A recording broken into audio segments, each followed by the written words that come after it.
The drop pod hit atmosphere wrong, and Private Ezra Boyce knew it before the altimeter screamed. He knew it from the way Corporal Harding's jaw went tight. Not afraid, just calculating. And from the way the hull seams began to glow copper, instead of the regulation white of controlled entry. He knew it from the sound that wasn't supposed to happen this early, the deep tectonic groan of a pod that had taken a Vreth burst lancer round through the port stabilizer fin sometime between deployment from Tourstad, UES Cassius, and the outer atmosphere of Caridon IV. Around him in the cramped cylinder, soldiers from the 7th Orbital Drop Regiment sat in their harnesses and performed the same private mathematics of survival. Most of them were running the numbers and getting the same answer. Bad. Sergeant Renfield's voice came over the squad channel. Hold your straps. We're going in steep. Renfield was a large man with a scar R across his chin that he claimed was from a bar fight on Callaway Station. No one believed that. He was the kind of NCO who communicated confidence through economy. 3 words when 1 would do, silence when 3 would have. His voice now was 3 words. It was not enough. The pod lurched. The harness bit into Boyce's shoulders hard enough to bruise. He had been in the regiment 5 months.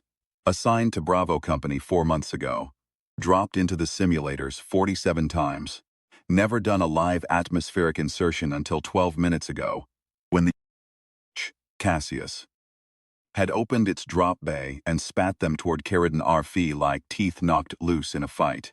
And Boyce had been afraid in the specific, high-frequency way of a man discovering that simulated terror and the genuine article are not close cousins. He looked across the pod at Private Morton Chase, who was the company photographer, and who had, until about 40 seconds ago, been narrating the drop for what he called his personal audio log, which everyone else called his monologue. Chase was quiet now. Quiet Chase was more alarming than any instrument reading. Beside Chase was Private Yella Tabaro, was a sniper and who had the eyes of a sniper, which is to say she was looking at the hull seam that was glowing copper, and she was not looking away from it. She had the specific focus of someone cataloging information that she did not like but intended to use. Boyce looked at Corporal Harding. Harding was looking at her detonation assembly. She had been running diagnostics on since they boarded the pod, because Harding was the explosive specialist, and the explosive specialist does not stop running diagnostics. Her face was the face she always wore, arranged for function, revealing nothing that didn't need revealing. He wanted to say something to her. He didn't know what. The something stayed unsaid. The pod came apart at 900 meters. There was no explosion, no dramatic fireball. One moment Boyce was in a metal cylinder with 11 other soldiers, and the next the hull had simply folded along the Lancer-scored seams and the world was open and screaming and full of dark red alien sky. Renfield's harness shearing away, Renfield gone. He registered, Harding's hand locked on her release clip, face absolutely composed. He registered. Private Tesler's voice ending mid-sentence. He registered Private Darrow reaching for something that wasn't there anymore. He registered the ground approaching at a speed that his brain was trying to translate into language and failing. Then, he registered only the ground. He came to in a shallow creek bed, choked with the silver-gray vegetation native to Caridon IV. Something between fern and bone. The botanists back home couldn't agree on classification, and he lay there for a while with his face in it, listening to the sounds that were not human sounds.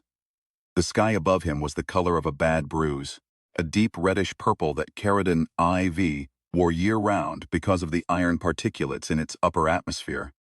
The air tasted of copper and something floral that didn't match the landscape, which was the Vreth pheromone disbursement, the constant ambient seeding that the colonists must have breathed for months before they understood what it was doing to them. He sat up.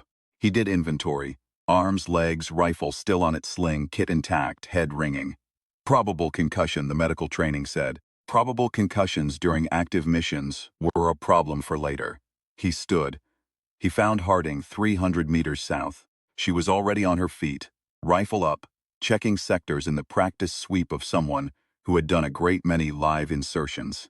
She had blood on her temple from a scalp cut, and scalp cuts bled the way scalp cuts always bleed, dramatically and beyond their actual significance, but she had not stopped to deal with it. She did not mention it, and Boyce understood that he should not either. Renfield, he said. Gone. She didn't look at him. Chase is alive. Tabaro and Mox, I don't know. Move. They found Chase and Tabaro in the next half-kilometer, Chase sitting against a boulder with his personal audio recorder in his hand, and a look on his face like a man who has run out of things to say, was a first for Chase. He had a sprain in his right wrist and a graze on his forearm, and he was alive and intact. Tabaro had a broken forearm from impact and was splinting it herself with a piece of structural strut from the pod wreckage. And when Boyce offered help, she told him what he could do with the offer in 3 languages, 2 of which Boyce didn't speak. They had 4 soldiers. They had lost 7 in the drop. They had a mission. Karadenfai surface near the Vreth Spire was not wilderness. It had been a colony, farms, settlement clusters, a small transit hub that processed agricultural exports to the Karaden system's larger stations. The bones of that life were still present in the landscape the way bones are present in meat, the shapes of the thing without the thing, processing units where agricultural machinery had been, cleared ground where the colonists had laid roads, and over all of it, threading through it, superseding it, the Vreth infrastructure, which did not look like architecture so much as growth. Tendril structures of dark organic material, wet-looking even in dry weather, that rose from the ground in places like extrusions from something enormous buried beneath the surface. Resonance Spire was the largest of these, visible from 6 kilometers as a column of faintly luminescent material that pulsed very slowly, with a light that had no color human eyes were designed to process directly. Boyce looked at it across the valley and his chest did something complicated. Don't stare at it, Harding said, not looking up from her navigation display. The light has an effect. Documented in the briefing, just don't. He looked away. They needed shelter before attempting the approach. The Vreth moved through this territory in patrol clusters, biomechanical units that were not quite soldiers and not quite animals, and were absolutely lethal. And they moved at patterns that Harding had memorized from the mission briefing, the thoroughness of someone who intended to survive. 1.5 kilometers from the Spire's base was the remnant of a settlement cluster, 6 structures still standing, one of them showing thermal signatures consistent with ongoing human habitation.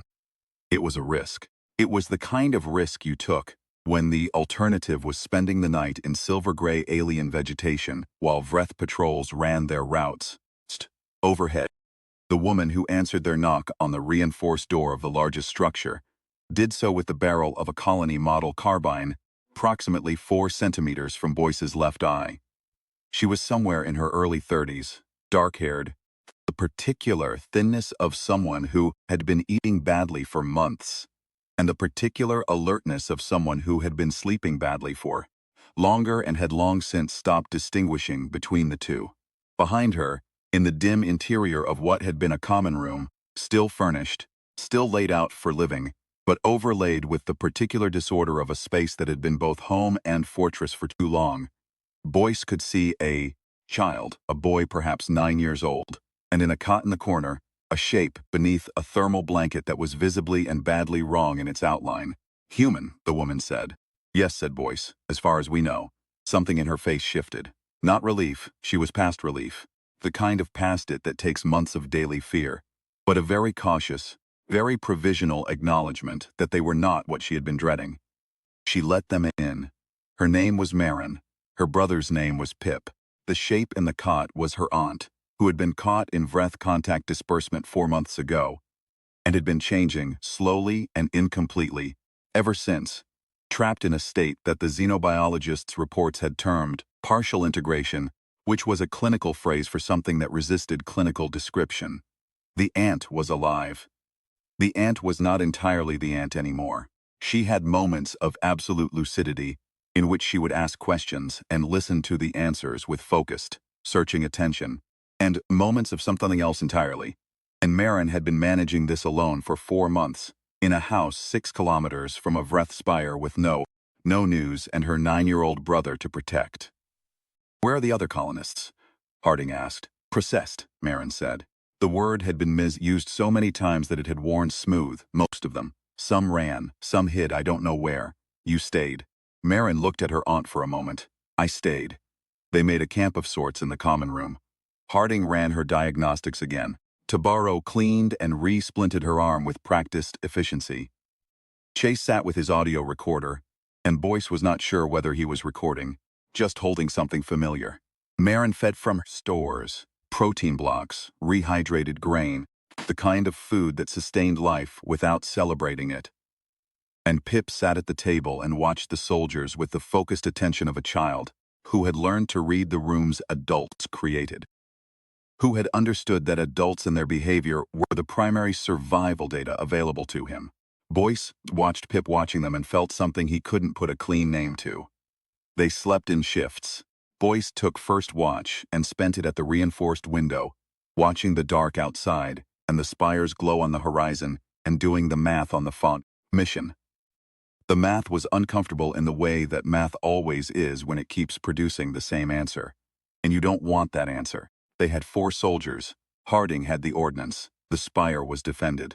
Between them and the spire's base was whatever ground defense the Vreth had established, and beyond the base was the subsurface.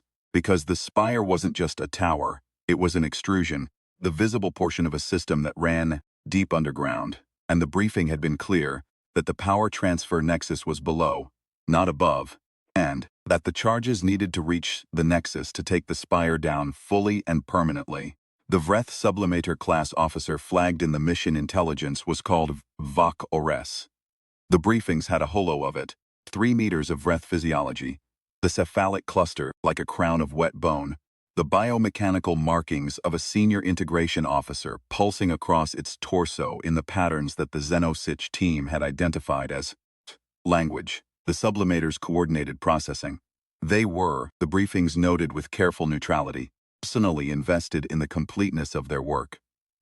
Boyce thought about that phrase during his watch. Personally invested. The way you might say it about a surgeon or a craftsman. The Vreth had processed 4 worlds before Caridon. Kores had been present on 2 of them. At 300 local time, Boyce left the house. He told himself it was reconnaissance. He told himself he was scouting the approach routes to the spire, identifying patrol gaps, being useful. He was lying to himself in the way that you lie when the real reason is something too large to look at directly. The real reason was that he had seen something during their approach to the settlement cluster. A tendril structure, extending not just above the ground but into it, lit with a faint and regular pulse that suggested active use. And something in the mission briefing had caught in his memory, a burr on fabric, about Vreth facilities and subsurface processing chambers, and he needed to know, needed to see. He was the kind of person who needed to see. He found the access point 20 minutes out from the settlement cluster, navigating by the spire's glow and the smell. The Vreth smelled, not the way humans or animals smelled. Something older and more fundamental, a scent that lived behind the sinuses and vibrated at a frequency that his brain kept trying to interpret as sound, as if the olfactory and auditory pathways were getting their signals confused. He had been tasting it, at low levels, since they hit the surface. Down here, descending through a slick organic tunnel that had opened in the side of a derelict processing unit, like a valve responding to his presence, the smell was a weight. The facility below was not large in the industrial sense. It was large in the biological sense. Dense, complex, every surface doing something. Walls that pulsed with a slow subcutaneous rhythm. Chambers that sorted and filtered air, or fluid, or something else that Boyce had no word for. And in the deepest chamber, moving through the facility with the particular stillness of a man who has understood that the only way to be invisible in a place like this is to move very, very slowly and breathe very, very quietly. The processing hall. He stood in a service alcove and made himself look at it. There were colonists in there. 6 of them, in various stages of what the Vreth were doing to them. Process involved a substance, a black compound, viscous and self-luminescent, administered through organic delivery structures that grew from the ceiling, like roots finding soil. And the stages were visible in the 6 bodies. The way stages are visible in time-lapse photography. The earlier ones, still recognizably, heartbreakingly human in their faces and their postures. And the later ones no longer oriented toward anything human. And one, in the farthest corner, that had resolved into something the briefing had a classification for, and that Boyce had read, and that he now understood, standing here, was a classification that had been written by someone who had also needed to give this a name so they could stop just looking at it. He stood there for 30 seconds exactly. He filed everything. On the way out, he found the collection alcove. The Vreth stored materials in alcoves the way teeth are stored in a jaw. This alcove held tools, implements, sealed containers, and 3 vials of something that was clearly derived from the black compound, but was not the black compound. A refined form, purified, amber brown through the translucent vial walls, and smaller in volume, more concentrated. He stood over them for a moment. He picked up 1 vial.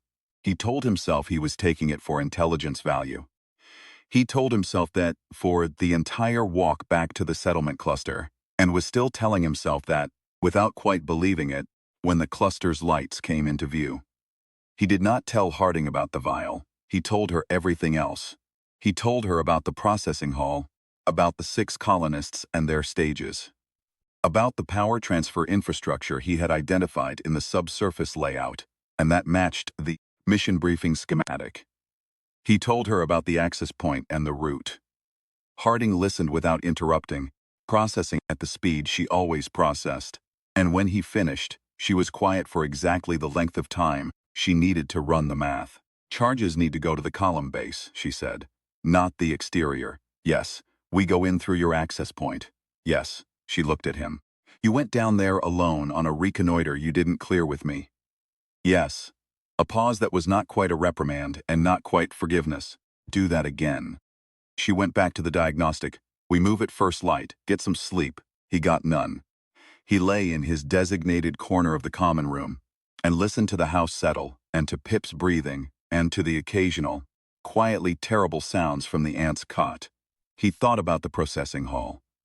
He thought about what the stages looked like. He thought about the vial in his kit and about why he had taken it and about the fact that he had not told Harding. He was still thinking about it when the hack arrest came. It came the way the briefings said.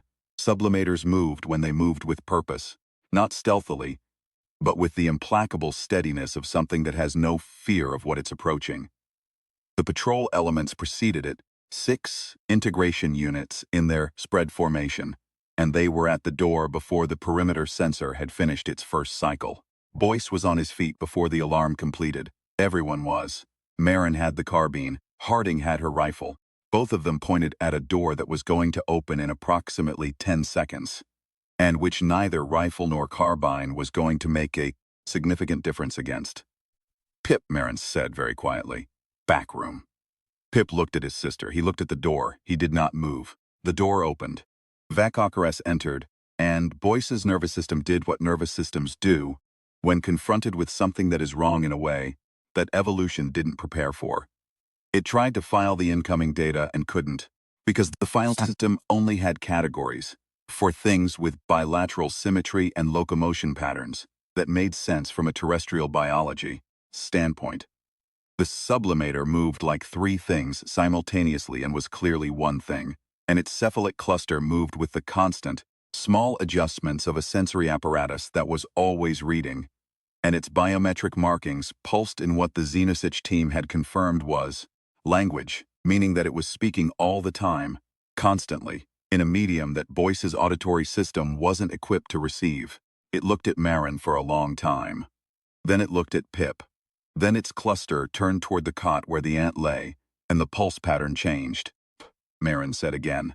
Back room. Now Vakokres moved toward the boy. The movement was neither aggressive nor gentle. It was purposeful, the way a sublimator was always purposeful. And it reached out and took Pip's shoulder with what would have been called a firm grip if it hadn't been of somethings that viewed the boy as unfinished work. Its cluster pulsed in the pattern the Xenosich team had filed. Completion. Directive. It was telling Pip something. It was pointing at the cot. It was telling Pip that what was in the cot was incomplete. That incompleteness was a problem that needed resolving, and that Pip was going to help resolve it. Harding shot it in the cephalic cluster. She knew the round wouldn't penetrate. She shot to break the contact. It worked. Vakokres turned from the boy to Harding with the full, calm attention of something that has been interrupted at its work. And in the moment of its turning, Boyce moved. He grabbed Pip, shoved him toward the back room, with the specific urgency that bypassed the boy's hesitation. And then there were integration units in the room, and the next 40 seconds were the specific nightmare of close quarters combat in a space designed for habitation rather than fighting. Harding hit the sublimator, not the cluster this time, the neural stalk, the single vertebral equivalent in Vreth anatomy, noted in the briefing, apparently noted and retained by Harding with the precision she applied to everything. She hit it with her rifle stock, hard, with the force of someone who had determined the exact location of the target and had applied exactly the force needed, and not more. Hackores went down. Not dead, interrupted. Functional but interrupted. Lying on Marin's common room floor, with its cluster moving in patterns that no one present had the equipment to read, Chase had put down 2 of the integration units with his sidearm. Chase, who had not spoken clearly in hours, who had been the quiet version of himself since the drop, moved through the combat with a focused efficiency that Boyce had not known he had. Tabaro, with her broken arm, had eliminated a third. The remaining 3 had retreated when the sublimator went down, and that told them something about Vreth unit cohesion that the briefings hadn't covered. When the coordination node dropped, the unit's initiative dropped with it. Chase looked at the sublimator on the floor for a long moment. He crouched down and looked at it up close, the way he had once crouched and looked at everything through his recorder, trying to document it to give it context. "Can it understand me?" he asked. "Unlikely," Harding said. "Not in any form we can access." "I know." He studied the cluster's movement. "I'm going to ask it some questions anyway." "Chase, I know it won't answer. I want it to know that I tried." He looked at the sublimator. The cluster moved. Chase looked at it for a while, and whatever he was thinking, he kept it. Then he stood up. Boyce took the vial out. The room went still in the way that rooms go still when someone does something that wasn't expected. He told them. He told them about the alcove, the vials, what he had worked out about the compound's refined form. He told them about the Xenosic Appendix 7 and the human metabolic response, the body's immune and muscular systems throwing everything at resisting the compound's remodeling function, producing a short-term augmentation that was the specific terrible byproduct of a body trying not to be changed. He told them that it didn't last, that the body eventually stopped being able to fight, that the window was finite. When he finished, no one spoke for a moment. "Put it away," Ding said. "I'm not suggesting anyone. Put it away, Boyce." He put it away. Hackores killed Chase 4 minutes later. It had been still long enough that the room had begun to treat it as contained, and when it moved with the full, terrible speed of a sublimator no longer interrupted, and Chase was between it and the door, and his neck broke before any of them could respond. He was dead in the complete way. Not wounded, not fallen, but simply and irreversibly not alive anymore. And the specific completeness of it was the worst kind of shock because it left nothing to be done about it. Boyce hit the sublimator with everything he had, longer than it should have. It took longer than made sense. When it was done, he was standing over it, breathing in a way that he wouldn't have described as crying, but that wasn't not crying either. And his hands were shaking, and Marin was in the back room with Pip. And he could hear Pip asking questions that Marin wasn't answering, because there were no answers for a 9-year-old that would help. Tabaro had the sublimator back down. She looked at Chase's body and then at the wall, and she didn't say anything. There wasn't anything to say. "We have to go," Harding said. Her voice was the voice she always had, steady, oriented, forward, had a patrol behind it. "We have at most an hour before the patrol arrives and finds the units down and raises the compound." She was already packing the charge assembly. "We move now. We finish the mission." Chase, Tabaro started. "I know." Harding looked at her directly. "We go." They went. Boyce looked back once from the doorway, just once. Chase in Marin's common room, quiet in the way that had been wrong even before he was quiet in this way. The audio recorder still on the floor beside him. He turned and followed Harding into the dark. The approach route that Harding had mapped took them wide of the primary patrol routes and through the silver-gray vegetation of Caridon Eye's lowlands, moving at a crouch with the spire falling light, filling the sky ahead, and the knowledge of what was in the subsurface filling the middle distance of everything Boyce was thinking. Tibaro moved with her broken arm tight to her chest, functioning on a combination of adrenaline and the fundamental refusal to let her arm affect her mission performance that was apparently her baseline setting. They moved in silence for most of it. Then Boyce said quietly, not stopping, "Harding, the vial. No. If the deep integration elements are where the briefing says, improvise." "Standard rounds won't," I said. "Improvise." She didn't slow. "We get to the column. We plant the charges. We get out. With 4 integration units between us and the column and Vihakores tracking us because it can smell the compound in my kit." He said it because it was true and because the truth was useful even when it was unwelcome. "It follows the compound's signal. It's coming regardless." She was quiet. "The vial gives us a window," he said. "Short term. 8 minutes minimum before the compound wins. That's enough time to plant an arm and reach the exit. Enough time for the person who takes it. Yes. Not enough time to take it and also get out." He didn't answer. Harding walked for a while in silence. The spire's light caught the edges of the vegetation around them and made the silver gray look like old wounds. She had been doing the math since the drop. Boyce understood that now, looking at her profile in the alien half-light. She had been running this specific calculation since the pod came apart at 900 meters. The way she ran all the calculations. Systematically, without sentiment, arriving at the answer that the numbers produced, and then deciding what to do about it. "It should be me," she said. "You run better, and I've got the charges. I know the assembly. I know the column architecture." She glanced at him. The glance lasted 2 seconds and contained the whole 4 months.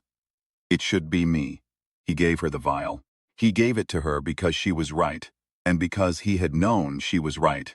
From the moment he put the vial in his kit, and from longer before that, he was arguing with Harding when she had already done the math, was something he had learned, in 4 months, not to do. She injected it against her neck without hesitation. No ceremony, no pause. The way she did everything. 10 seconds, nothing happened, and the 10 seconds were the longest Boyce had ever stood still, and then Harding's body understood what it had been given, and it refused. It was not a pleasant thing to watch. It was the opposite of the processing hall, where the compound had moved through the colonists like a tide, and nothing in them had risen to meet it. Because Harding's body rose, the resistance looked like pain moving in waves, visible in her muscles, in the tendons of her neck, in the way her hands clenched, and then released, and then clenched again. It looked like our body having an argument at the cellular level, and losing and winning simultaneously. She made a sound that was the cousin of a scream. All the same components, none of the surrender. Then she straightened. She was the same height as before. She had not changed in any visible dimension. But she moved as though she had more mass than before, more gravity, more presence, as though the room she occupied, which was an open field with alien vegetation and a spire on the horizon, had become smaller around her. Her hands were absolutely steady. Her eyes were bright in a way that was not emotion. "Timer," she said. "minutes," the briefing estimated, Boyce said. "Before it wins." "I know." She checked the charge assembly one last time. "That's plenty." She turned and walked toward the access point. The subsurface was the same as before. The smell, the walls that pulsed, the dense complexity of a system that had been built by something that didn't think the way humans thought about infrastructure. Harding moved through it, with the confidence of someone who had memorized the schematic, not the confidence of someone who had been here before, and that was the difference between preparation and experience. And Boyce had taught enough experience now to know that preparation was the better of the two. Processing hall was occupied. The 6 colonists Boyce had seen earlier were still in their stages, still in the process of becoming whatever the compound was making them. He made himself not look at their faces. The colonists in the earliest stages, there were 2 of them, barely processed, faces still oriented towards something human. Watch them pass with an attention that might have been recognition, or might have been the compound using their nervous systems to track intruders. He filed the distinction away. He filed the location away. He would come back for them. He would come back for them. The integration elements defending the power column were where the briefing had said, 4 units, arranged in overlapping coverage that left no clean approach.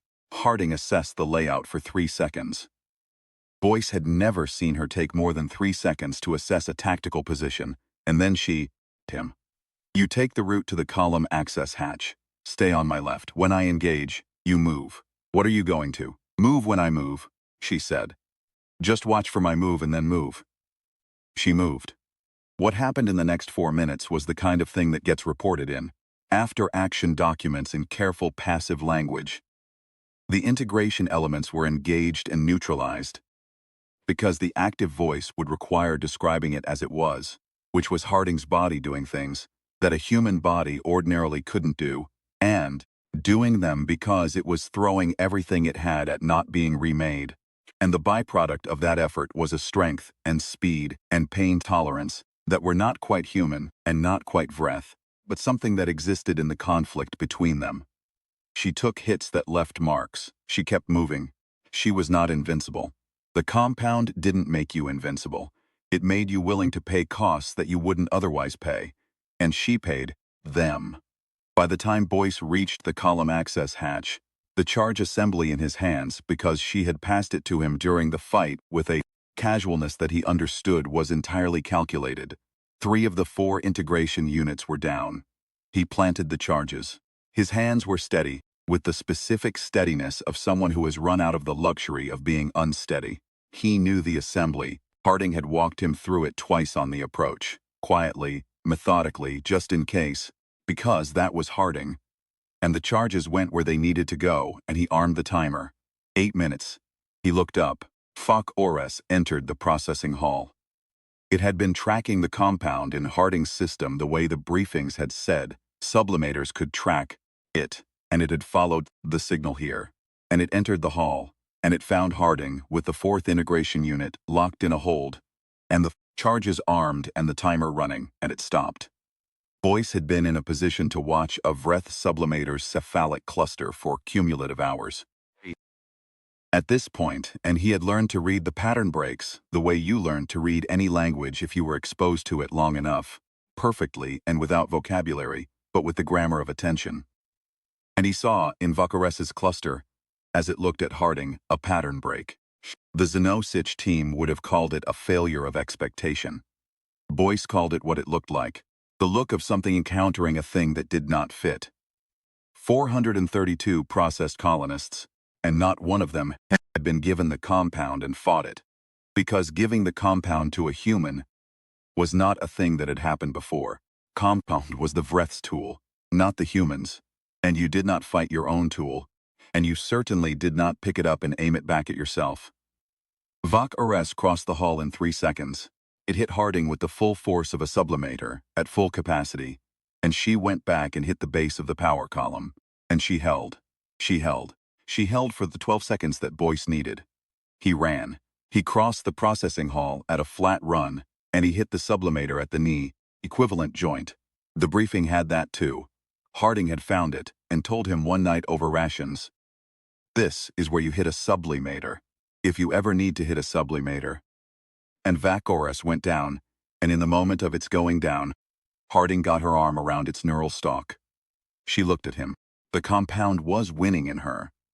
He could see it at the edges of her eyes, the very slight change in the light there, thing that the briefing had not been clinical enough to describe accurately, which was that it looked like being inhabited. She was still in there. She was looking at him with her own eyes, just from slightly farther in than before. "Run," she said. "Harding." The first 2 colonists on the left, grab them, run.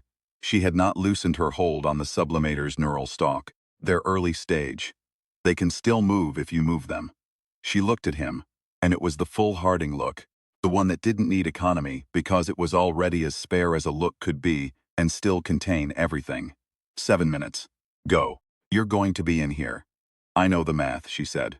I've been running it since the pod. He ran. He grabbed the first 2 colonists, barely processed, still present enough to respond to urgency, respond to a human voice saying, "Feep, move." And that was the thing he would think about later, that they could still respond to that, and he ran for the service tunnel. Behind him, the sounds of the hall. He did not turn back. She had told him not to turn back, and he was going to do the last thing she told him. The tunnel exit was 40 meters. 30, 20. The charges went. The power column detonation propagated up through the subsurface network in the sequence the briefing had predicted, which was theoretical until it was happening under your feet, and then it was a series of concussions that felt like the planet making a decision. The tunnel walls moved, the ceiling moved, Boyce ran, and the two colonists ran because he ran. And he would think about that later too. The grammar of that, two people who had been in the process of being unmade, still running when a human ran, still responsive to urgency, still there. He hit the surface. The spire came down. It came apart in the specific way that organic structural materials come apart when the thing generating their cohesion is suddenly gone. A shiver from the base running up through the entire column in a wave, and then the column losing its shape, deflating from the inside, and then the collapse. The pulsing light went out. The color that had no human name went out of the sky. The tendril structures across the valley shivered and went gray and still. And Keratin IV's surface was lit, for the first time in 8 months, by nothing but its own yellow-white sun. Tabaro was at the perimeter line. She had done her diversionary work. She had done it alone, on a broken arm, and she had not been caught because Tabaro's philosophy about being caught was that it was not an option, and she had lived that philosophy. She looked at Boyce, at the two colonists, at the space behind him. She didn't say anything. Boyce didn't say anything. They stood there for a moment in the new silence of a world that was no longer being coordinated against itself, and Keratin I's sun climbed its orbit, and the silver-gray vegetation caught the light the way it always had. It was wrong and alien, and entirely its own. Marin was at the door when they reached the settlement cluster. She looked at the collapsed spire, and at the two colonists, and then at the empty space behind Boyce for a long time. Pip stood beside her in the doorway, and his face was a 9-year-old's face, doing the specific mathematics that you can't prepare a child for, the arithmetic where not everyone comes back. "Thank you," Marin said. Boyce didn't answer right away. He stood looking back at the subsurface entry point, now sealed by collapse, and at the gray tendril structures losing cohesion across the valley, and at the morning light on Keratin IV's silver-gray landscape, and he let himself stay with what he was staying with for a moment, which was the only thing he had to do with it, in the immediate term. Then he said, "There was nobody down there. No sub-facility. We planted the charges at the spire exterior and blew the tower. That's what happened." Marin looked at him. She was a woman who had spent 8 months reading the difference between what was said and what was meant. She understood. "That's what happened," she said. He nodded. They waited for extraction. The after-action report that Private First Class Ezra Boyce of the 7th Orbital Drop Regiment submitted to 2nd Battalion Command was as meticulous document. It detailed the successful destruction of the Vreth Resonant Spire at Grid 7 Tango, Keratin IV. It listed 11 soldiers killed in action. It credited Corporal Lena Harding with single-handedly placing the charge assembly at the spire's base, under fire from Vreth integration elements, while the remaining personnel conducted diversionary operations.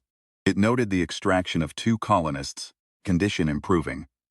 It did not mention the subsurface facility. It did not mention the processing hall, or the stages of completion, or the refined amber-brown vial, or what the vial had done in the body of the person who used it. It did not mention Vakores, or what the sublimator's cluster had done when it encountered the 433rd case. Major Chen reviewed the report with the specific attention of a commanding officer who had read enough reports to know the difference between a surface and a depth. He asked at the conclusion of the review if Boyce had anything to add to the record. Boyce thought about the processing hall. He thought about 6 colonists in their stages, and what it looked like when the tide moved through someone who didn't rise to meet it. He thought about 2 colonists running because a human ran.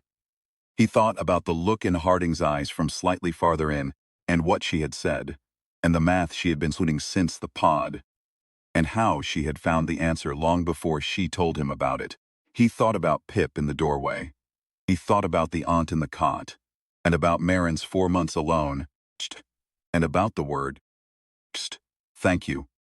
being deployed for the largest possible thing by someone who had been reduced to the smallest possible language for it.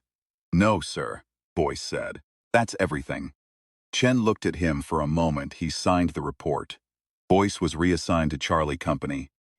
He joined them at the staging point for the next operation, which was already being built. Because there were 7 more colony worlds, and the Vreth Conclave was not done, and neither were the humans who went to meet them. 3 weeks after Keratin IV, the Xenobiological Survey team processing the liberated settlement clusters submitted a note to UES Command. It was classified before it was fully disseminated. The note reported that the 2 colonists recovered from the subsurface facility by Private Boyce, showing gradual restoration of pre-contact neurological baselines, incomplete, with what the report described as significant long-term monitoring requirements, but measurable and real.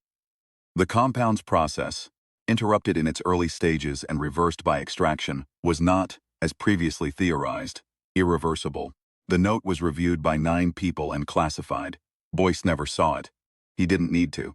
He knew what lived in the gap between what was written and what was true.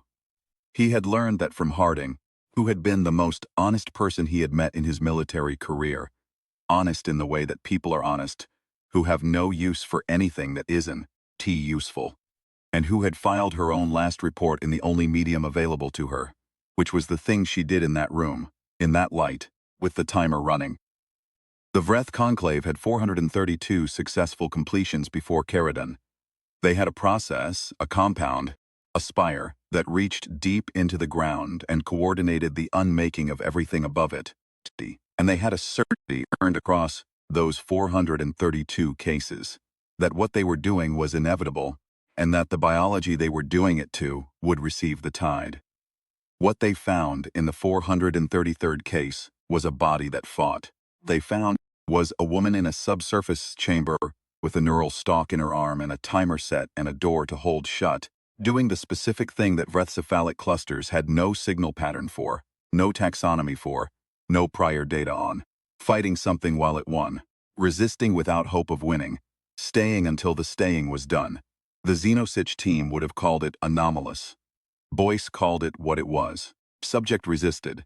Subject continued to resist. Subject did not stop. He thought about that a lot in the weeks that followed. In the staging barracks Arnschlikanta where bunks smelled of recycled air and the particular synthetic soap that the UES issued across all its vessels and installations, the same smell, always, the human smell, the smell of home as defined by a species that had moved itself into the dark and decided this was what home smelled like now. He thought about it during the briefings for the next operation, during the training runs in the Cassius's simulators, during the long quiet hours between lights out and actual sleep. What he thought about, specifically, was the 432 colonists on 2 worlds, and not one of them had risen to meet the tide, not one. And the Vreth had taken that as data, as evidence, as the confirmation of a model, that human biology, when properly administered the compound completed, that the process was reliable, that the category of resistance had been tested and found empty. He had thought at first that this was a failure of those 432. He had thought it in the way you think things you don't want to think, is, at the edges, in the margins, when you're not monitoring yourself carefully enough. Then he thought about the aunt in the cot in Marin's common room. Partial integration. 4 months of it alone, in a house 6 kilometers from a Vreth spire and still there. Still having moments of lucidity, still asking questions and listening to answers, still present enough that Marin had stayed. Because Marin had stayed. Because there was something still there to stay for. That was not a failure of resistance. That was resistance at a scale the Vreth's classification system hadn't thought to measure. Not the scale of a body fighting a compound in a single violent window, but the scale of a body persisting against the process over months, perfectly, incompletely, without anyone to witness it, without the possibility of success, without even the grammar for what it was trying to do. Just, still there, still in the margins, still. He thought about the 2 colonists running because he ran, the response to urgency. Something still in them that heard a human voice say, "Move," and moved. He thought about Chase, holding his audio recorder in the post-combat quiet, not recording, just holding it. Chase, crouching by the sublimator, and asking questions he knew would go unanswered, because he wanted it to know that he had tried. That was not a tactically useful action. That was Chase doing the thing that was specifically, stubbornly, pointlessly human about Chase. The thing that made him annoying and memorable, and the kind of person you could not imagine not knowing, once you'd known him. He thought about Pip, standing in the doorway in the morning light, doing the arithmetic of loss that no child should have to do, and doing it standing up. He thought about Marin, who had stayed. He thought about Harding running her diagnostics. About Harding at the window in the pre-dawn dark, charting patrol routes she hadn't been told to memorize. About Harding saying, "It should be me." With a calculation completed, and about you could spend your whole career afraid that the people you served with would not be who you needed them to be in the moment that it mattered. And then the moment would come, and they would be, and the relief of that was almost as large as the cost. There had been something one of his instructors said in basic training a long time ago, a phrase that had sat in the back of his memory, waiting for context. The Vreth don't understand what they're fighting. He had taken it, at the time, as a statement about their biology, their cognition, their alienness. He understood it differently now. The Vreth had processed 432 colonists and had built a model. The model said, human biology receives the compound. The model was accurate. It was built on good data. And it was entirely wrong in the way that a model is wrong when the data is missing the variable. That changes everything. The variable was this. Given enough reason, in the right moment, a human body would pick up the compound and point it back. Not because the body was stronger. Not because human biology had some special immunity that Vreth xenobiology had overlooked. But because the math, a specific person in a specific room with a specific timer, came out to, the compound is going to win anyway, and the window before it wins is 8 minutes, and 8 minutes is enough. That was the variable. The willingness to lose in a way that cost the other side something. The willingness to be changed and changed and changed, and use every moment of the changing to hold the door shut. The specific stubbornness of a species that had been making bad trades and surviving them, since it first looked up at the dark and decided to go there anyway. Valkyries, in its last moments, had produced a cluster pattern that no one was equipped to read. Boyce had looked at it anyway. He had looked at it the way Chase had looked at the sublimator on Marin's floor, knowing he couldn't parse it, wanting it to know that he was looking. He thought sometimes that what the pattern had said was something like confusion, the linguistic equivalent of a model encountering data that the model had classified as impossible, the Vreth equivalent of a question without a category for the answer. He hoped so. He hoped it had looked at Harding and been confused by her, right up until it wasn't looking at anything anymore. He hoped the last thing it processed was the specific experience of something that should have worked, by all prior evidence, by 432 prior data points, by a model that had been right every single time, not working. He hoped it had filed that, somewhere in whatever passed for its memory. There is something in this biology that we have not accounted for. Because there were 7 more colony worlds, and the Vreth were not done, and the 7th Orbital Drop Regiment, the Hammers, the name they'd chosen, because it was better than what the brass called them, was not done either. The next mission was already being built. The next briefing was at Eero 600. Boyce was in the roster. He lay in his bunk in the staging barracks the night before the Vaurig's rest briefing and the ceiling and thought about what Harding would say if she were here. She was not here. What she would say, in the voice she had always had, steady, oriented forward, would be something like, "Stop thinking and sleep. We move at 0400. He almost heard it. He almost smiled. He closed his eyes and slept, because the mission was waiting, and the math was not done, and the door still needed holding.